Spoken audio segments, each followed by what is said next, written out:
you have various types of hunger. You have a hunger that's imposed on oneself, which would be a fast, or a diet.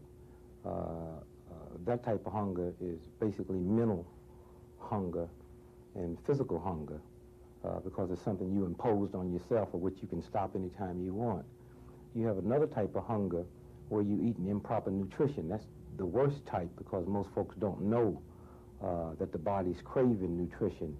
And then you have the worst type of hunger, which is when one can't eat, either because of economics or because of fast or famine.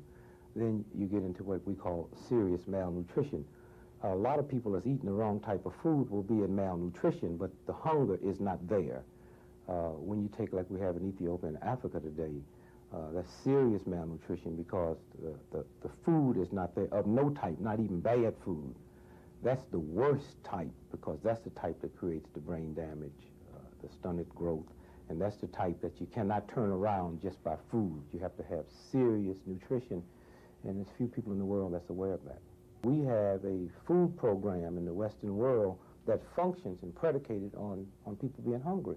So we teach people to import our food. We write ourselves off as the greatest grain producers, the greatest nutritionists in the world, and countries really feel good when they can import food from America.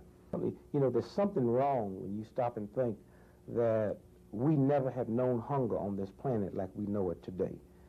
And so the fact that you're permitted to put additives in food, the fact that you're able to cook food, I mean, anytime you can go to the supermarket and pick up a carrot in a can that's been dead for 3 years, you have to have something in that can that will preserve that carrot. Anything that will preserve a dead carrot have to have an effect on a live human body.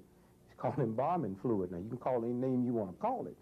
And so until the American public in the Western world, because usually the third world patterns themselves after us. Out of the 2,500 he feeds every day, 40% of them are not street people. They're people that's been cut loose from mental hospitals. When the mental hospital get a budget cut, they dump the people in the street.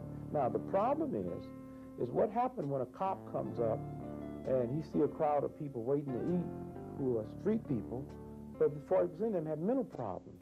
So they might take their food and throw it at the cop. Do they get shot because that cop didn't know that's a mental patient there? And that's a normal reaction from somebody that's been dumped out of a mental hospital, that can't get to the type of medicine, that don't have the type of supervision. So hunger takes on a broad aspect in America today.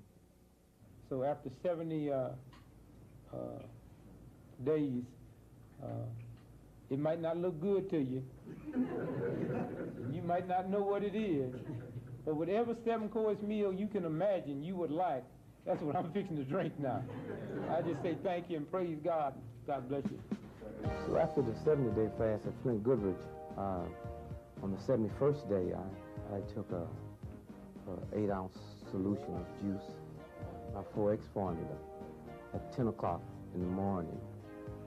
And at 2 o'clock that afternoon, I ran and walked from New Orleans to Baton Rouge, 100 miles in 18 hours, to prove to the scientists that the human body do not need food when it's starving, when it's malnourished. It needs nutrition.